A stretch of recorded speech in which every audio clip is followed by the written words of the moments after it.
Bismillahirrahmanirrahim. Assalamualaikum warahmatullahi wabarakatuh.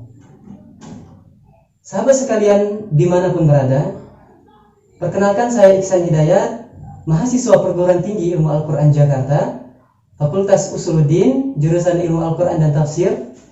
Insyaallah pada kesempatan kali ini, sahabat sekalian, kita akan sama-sama belajar bagaimana awal mula masuknya Islam ke kota Madinah dan bagaimana proses Bai'at Aqabah yang pertama dan Bai'at Aqabah yang kedua. Sahabat sekalian yang dimuliakan oleh Allah Subhanahu wa taala, orang-orang kafir Mekah mulai semakin berani untuk mendustakan ajaran Nabi Muhammad SAW, dan bahkan mereka berani untuk menghalangi orang-orang untuk mengenal Islam lebih jauh.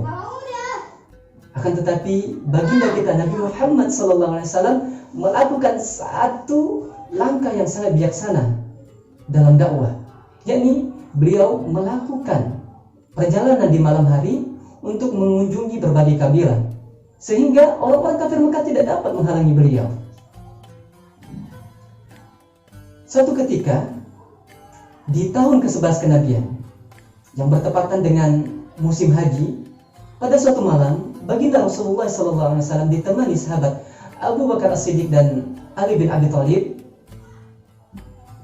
Ketika itu beliau melewati Aqabah di Mina dan melihat dari kejauhan ada 6 orang pemuda yang ternyata berasal dari Yathrib. Kemudian beliau mendekati para pemuda tersebut dan mengajak mereka untuk mengobrol, ya teman-teman.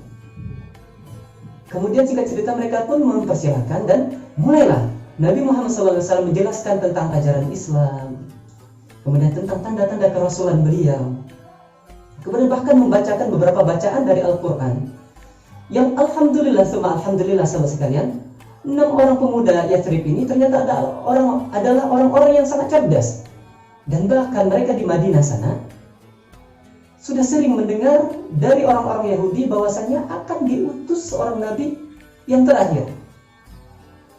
Bahkan tak jarang orang-orang Yahudi ini ketika berselisih dengan penduduk asli kota Madinah, yakni suku Aus dan Khazraj, mereka sering berkata seperti ini, tunggu saja kalian, nanti ketika nabi terakhir itu sudah diutus, maka kami akan membinasakan kalian sebagaimana dibinasakan kaum Ad dan kaum Iram pada zaman dahulu. Kemudian setelah mendengar penjelasan Rasulullah SAW tentang Islam, salah seorang di antara mereka berkata, demi Allah, kalian pasti sudah tahu kalau dia adalah nabi terakhir yang sebagaimana sering disebut oleh orang-orang Yahudi itu, dan kita sekali-sekali tidak boleh sampai didahului oleh orang-orang Yahudi.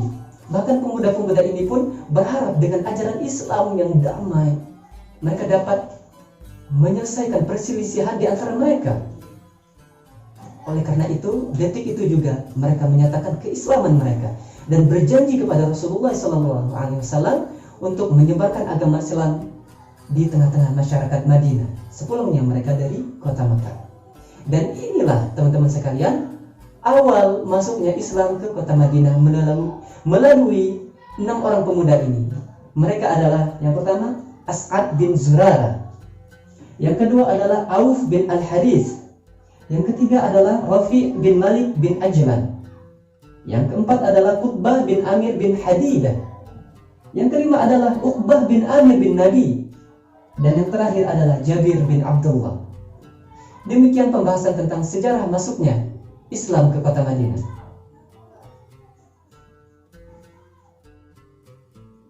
Sahabat sekalian dimanapun berada, kemudian setelah 6 orang pertama tadi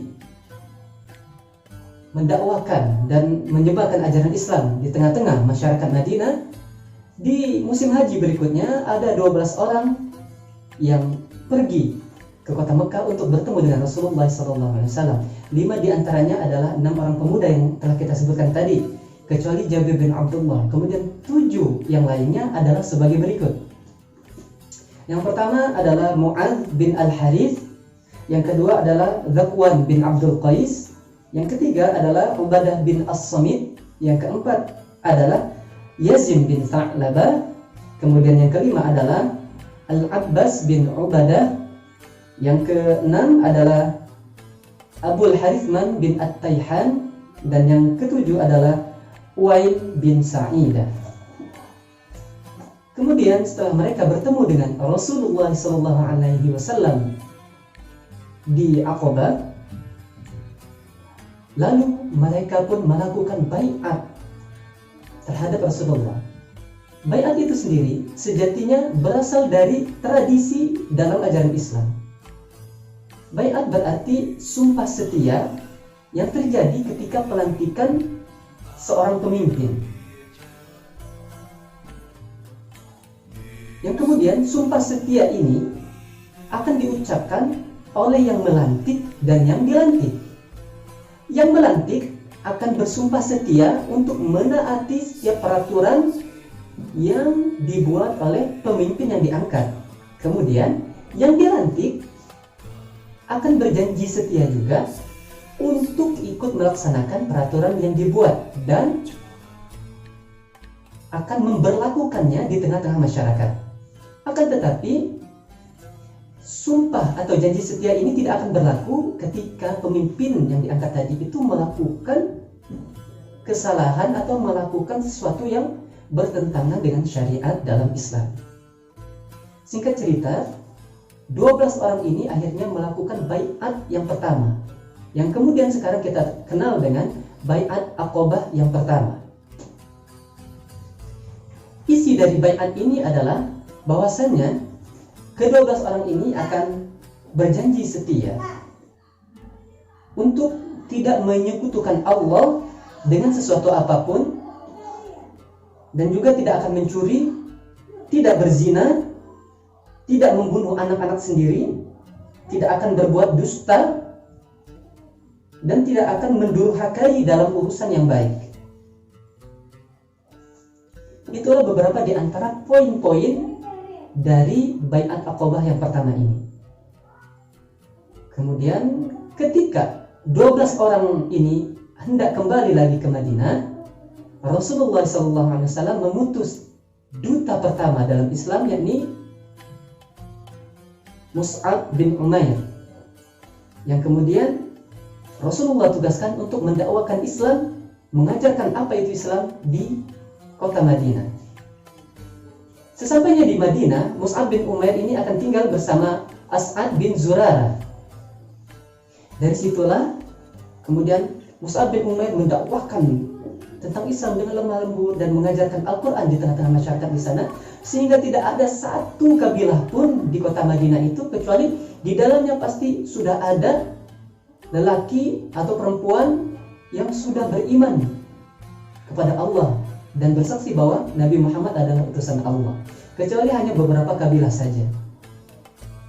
Kemudian ketika mendekati musim haji di tahun ke-13 kenabian, Mus'ab bin Umair kembali ke kota Mekah untuk melaporkan perkembangan dakwah di Madinah, dan bahwasanya bahkan penduduk Madinah ini siap untuk melindungi Rasulullah dan para sahabat kalau mereka mau hijrah ke Madinah. Demikian pembahasan tentang baiat Aqabah yang pertama.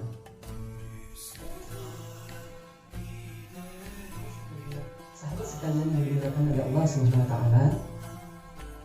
setelah kita ketahui awal mula masuknya Islam ke kota Madinah adalah berawal dari 6 orang yang bertemu dengan Rasulullah pada waktu haji, yang tepatnya pada tahun ke-11 kenabian. Kemudian pada musim haji berikutnya, yakni pada tahun 12 kenabian, berangkat lagi 12 orang, termasuk 5 dari 6 orang pertama yang bertemu dengan Rasulullah dan masuk Islam dari penduduk kota Yathrib. 12 orang inilah yang melakukan baiat Aqabah yang pertama, teman-teman. Kemudian dari 12 orang ini Rasulullah mengutus Mus'ab bin Umair untuk berdakwah bersama mereka di tengah-tengah masyarakat Madinah, yakni mengajarkan tentang Islam dan juga mengajarkan Al-Quran di tengah-tengah mereka. Kemudian dari dakwah itu di tahun atau musim haji berikutnya, tepatnya tahun 13 kenabian,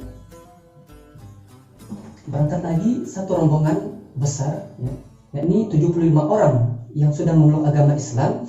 Mereka berangkat haji ke kota Mekah bersama dengan orang-orang Madinah, orang-orang Yathrib yang masih musyrik pada saat itu. Jadi mereka satu rombongan dan bercampur baur seperti itu. Nah, tibanya mereka di kota Mekah, mereka mendirikan tenda-tenda, ya. Kemudian 75 orang ini melakukan kesepakatan dengan Rasulullah SAW untuk melakukan pertemuan yang bertempat di salah satu bukit di Aqabah.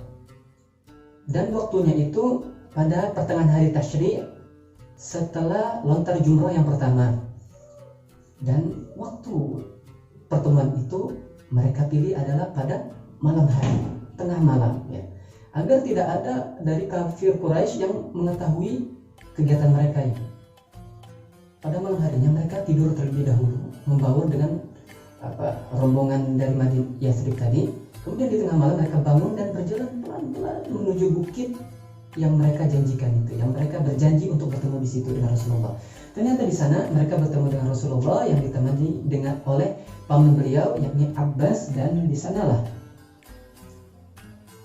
75 orang ini, yang 73 diantaranya adalah laki-laki dan dua lagi adalah perempuan. Dua orang perempuan tersebut adalah Nasibah bin Ka'ab dan Asma bin Amr. Sebelum mereka melakukan baiat kepada Rasulullah SAW, mereka bertanya kepada Rasulullah, "Wahai Rasulullah, janji setia apa yang engkau inginkan dari kami?" Akhirnya Rasulullah mengatakan, yang pertama adalah mendengar dan taat, baik dalam keadaan semangat ataupun keadaan malas. Kemudian yang kedua adalah menafkahkan harta, baik dalam keadaan senang maupun dalam keadaan sulit.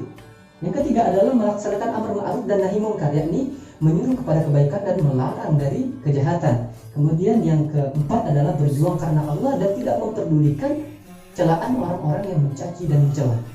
Kemudian yang kelima adalah melindungi Rasulullah SAW sebagaimana mereka melindungi harta istri dan anak mereka. Kemudian mereka bertanya setelah itu, "Wahai Rasulullah, kalau kami menepati semua janji-janji ini, apa yang akan kami dapat?" Kata Rasulullah, "Yang kalian dapatkan adalah surga." Itulah balasannya. Dan setelah itu barulah mulai mereka berbaiat kepada Rasulullah satu persatu dengan cara berjabat tangan. Dimulai dari As'ad bin Zurarah. Dan setelah itu baru satu persatu mereka berjabat tangan dengan Rasulullah dan membaiat beliau. Kecuali yang perempuan, karena mereka tidak berjabat tangan karena tidak diperbolehkan, tetapi mereka tetap berbaiat kepada Rasulullah SAW. Nah, setelah baiat selesai, dan inilah yang dinamakan dengan baiat Aqabah kedua, atau bisa juga disebut dengan baiat Aqabah Kubro. Dan inilah proses terjadinya baiat Aqabah yang kedua, yang menjadi kabar gembira bagi para kaum muslimin yang ada di kota Mekah untuk melaksanakan hijrah dan berpindah ke kota Madinah dan melepaskan diri dari siksaan-siksaan orang-orang kafir yang ada di Mekah. Demikian yang dapat saya sampaikan. Kurang dan lebihnya saya mohon maaf. Jika ada kurang atau ada kritikan terhadap apa yang saya sampaikan, silakan sampaikan melalui komen di bawah ini. Jangan lupa like jika ini memang bermanfaat, dan share jika memang banyak manfaat yang dapat kita sebarkan. Demikian akhirul kalam, wabillahi taufiq wal hidayah wa ridha wal inayah. Wassalamualaikum warahmatullahi wabarakatuh.